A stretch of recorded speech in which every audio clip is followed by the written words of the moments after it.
Hey everyone, and welcome back to another episode of the Isn't She Powerful podcast. In this episode, I want to talk to you about protein. Protein is like the it girl right now. Everybody is talking about eating enough protein. Make sure you get your protein in. Like there's protein drinks and protein snacks and protein this, that, and the other. And it's being added into things that aren't necessary for it to be added into, like a protein Pop-Tart. Just eat the dang Pop-Tart if you want the Pop-Tart, or eat the real protein. That's how I see it. But that is not the point of this episode. What I want to talk to you today about is some of my favorite ways to get in enough protein. Protein is so important because it is made up of what's called amino acids. And those amino acids are the foundation for so many functions in the body. It's not just, oh yeah, you need your protein because it's one of the macronutrients. Yes, that's true, but it goes deeper than that. Protein is the foundation for building strong muscles, which you probably already knew. That's something that we've kind of understood for a very long time. It's been one of those things that's like widely known and accepted that if you are working out in the gym, you need to make sure you're eating your protein so your muscles can get nice and strong. But it's not just about if you're going to the gym. You need to be eating these things to have strong muscles, regardless of if you're going to the gym or not, regardless of if you're working out to make them stronger. This is necessary, especially as we are aging. Our muscles, they're deteriorating every single day if we're not working to make them stronger. And protein is one of the easiest ways to continue to help these muscles be strong and healthy, to support your bones, to support you if you were to fall down. You need to be able to get back up. Like it's in everything that we do, right? So proteins are the foundation for building really strong muscles, building really strong bones, for having nice healthy hair and skin and nails. Protein also acts as an enzyme for our body that allows it to begin using the food that we're eating for fuel. So for our digestion, for our metabolism. So if you want to lose weight, which is why the protein thing is such a big deal right now, because so many of us realize, oh, if I want to lose weight and do it in a way that actually feels good, I need to make sure I'm eating enough protein because it boosts our metabolism. It also is a key part of healthy hormones. Our hormones are produced whenever we eat enough healthy fats and when we eat enough proteins. And oftentimes those things go together. We're typically eating them in one and the same. So that is where our hormones are made. And if you're not eating enough protein, then your body is not going to effectively produce the hormones that it needs. So your estrogen might be low, your progesterone might be low, or it might be elevated because it's trying to overcompensate for what you're actually not getting. So it's really important that we are aware of how much protein we should be eating. You can figure out your own personal protein goals by taking how much you weigh and multiplying that times 0.8. So 0.8 0.8 times however much you weigh, and that is the typical rule for most people. If you are like a super active person, you're working out multiple times a day, you're at the gym multiple times a week, maybe you do like some sort of really physical job, then you might need to multiply that number times 1 instead of times 0.8. You don't even need to multiply it, right? Like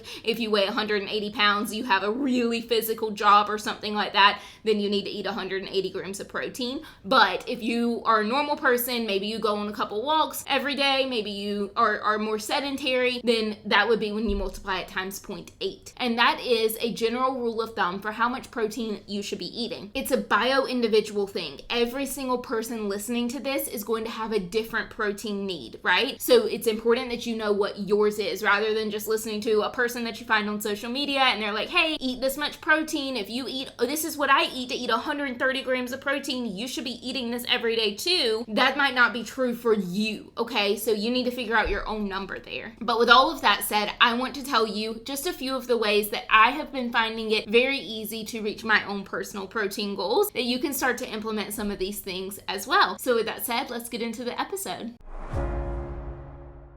The number one thing that I want to say about that is consistency in your meals. You are going to find that it is so much easier to eat healthy, well-balanced meals, and you're going to find that it's so much easier to do that on a regular basis when you're repeating some of those meals. So what I'm talking about here is have like 1 or 2 breakfast things that you just kind of rotate between. I typically have 2 things that I'm eating every week, and I do Monday, Wednesday, Friday is one thing, Tuesday, Thursday is another thing. I might have a couple things different different the next week, and then I just go back. So I might have an A week and a B week, and then I just rotate between those things. And I've found that having that, especially for breakfast and snacks, that makes it so much easier for me to be consistent with eating enough, because I don't have to take the time every day to be like, how much protein's in this? Oh no, I didn't get enough. Let me add a scoop of this, or let me add that, or whatever. Instead of that, I'm just like, I know that this gets me the amount of protein that I want it to get me. So I'm just able to eat that meal, and I eat it regularly. And the consistency in the meals makes it a lot easier to be consistent. So that's, if you take nothing else from this episode, that's what you should take.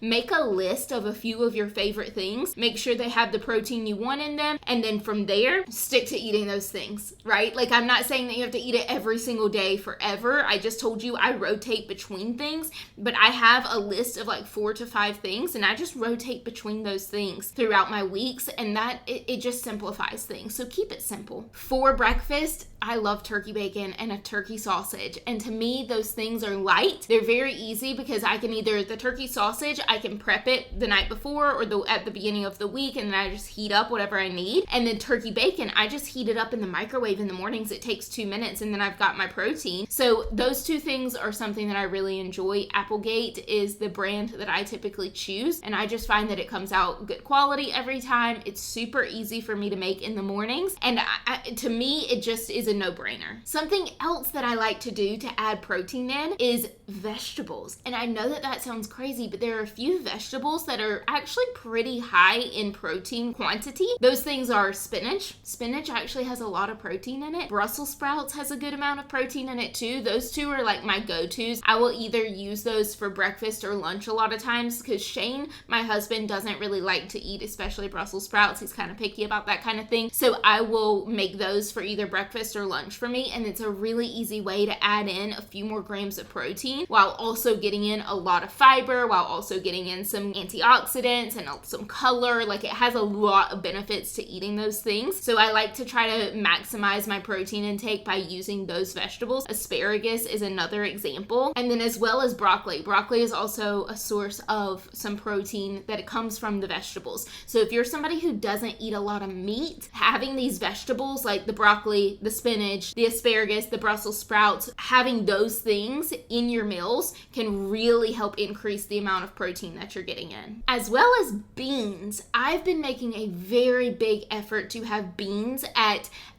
least 1 or 2 meals every single week. This past week, it was every single day, and sometimes it was twice a day. For lunch, I just opened up a can of beans and I added half a cup of those beans, because that's the size, that's like a good amount of beans to have at your meal, right? Like, you don't want to eat the whole can. I saw there's this diet on social media, it's like the bean diet or something, and people are eating like a whole can of beans like 3 times a day. You don't need 3 cans of beans a day. That's insanity. But also, beans are like super inexpensive. They're a very easy thing to add into your meals because you don't really have to do much to them. I literally just get out half a cup of them and I put them in the microwave to warm up. I don't even have to put them in a whole pan or anything. I just put a little seasoning on them, put them in the microwave, and then they're warmed up. So they're very easy to add to your meals. I've been doing that for lunch. I've been doing like navy beans or Great Northern beans or one of the like white beans. And then for dinner, we have black beans a couple times a month, I would say. Anytime that we're having taco related things, which is a couple times a month because it's so easy, then we'll add black beans to it. And again, so much fiber, so much natural protein in there. Very easy way to increase that.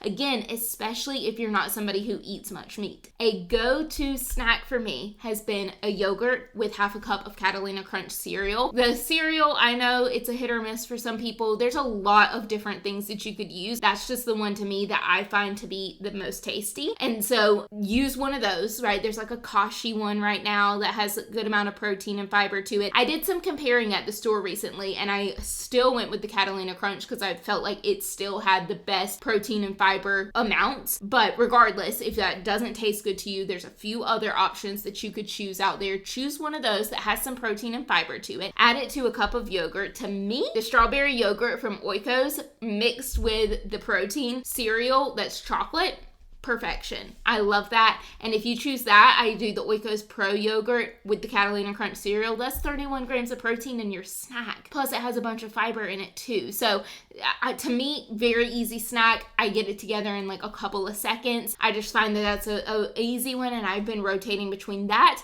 and an apple with peanut butter. And I just keep rotating between those two things. I keep it simple. I've been rotating between those two things for like 2 months now, and I'm happy, and they still taste good every single time, and I'm still like waiting for, it's snack time, let me go get my Catalina Crunch cereal or whatever it is. For dinner and for lunch usually, but especially for dinner, since that's the meal that I'm eating with somebody else, the number one thing that we do is plan our meals around the protein. So Shane and I sit down and I'm like, hey, what do you want to have for dinner this week? You know, that dreaded question. The first thing that he says is, what protein are we going to have? And that he's either asking that because I like to make my proteins match whatever phase of my cycle I'm in. So if I'm on my period, we have beef, or if it's like a couple days leading up to my period, we have beef. And then if it's the week leading up to my period, we'll have turkey. If it's the week or two after my period, then we have chicken. So I try to maximize that as well, match my protein to my cycle. It's called cycle syncing. So he's asking for that reason, and so that we use what we already have. Like if we have chicken in the freezer, we're going to make sure we use the chicken in the freezer. So no matter what, the first question out of his mouth is, what protein are we going to have? And that allows us to center our entire meal around the protein. That way we know we're getting in protein, we're going to hit the protein goal because it is the focus of the meal. So make your protein the focus of the meal. Make it to where it's something that like is a non-negotiable. It's going to be on the plate, and you're going to hit your protein goals. It's fairly easy if that is the case for you. So I know this was a quick and easy episode. I appreciate you listening. And if this episode supported you in any way in your health and wellness journey, I challenge you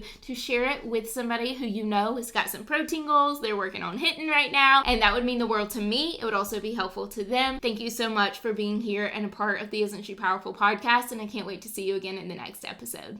Thank you so much. I can't wait to see you again next week. And always remember, the more you know, the more you grow.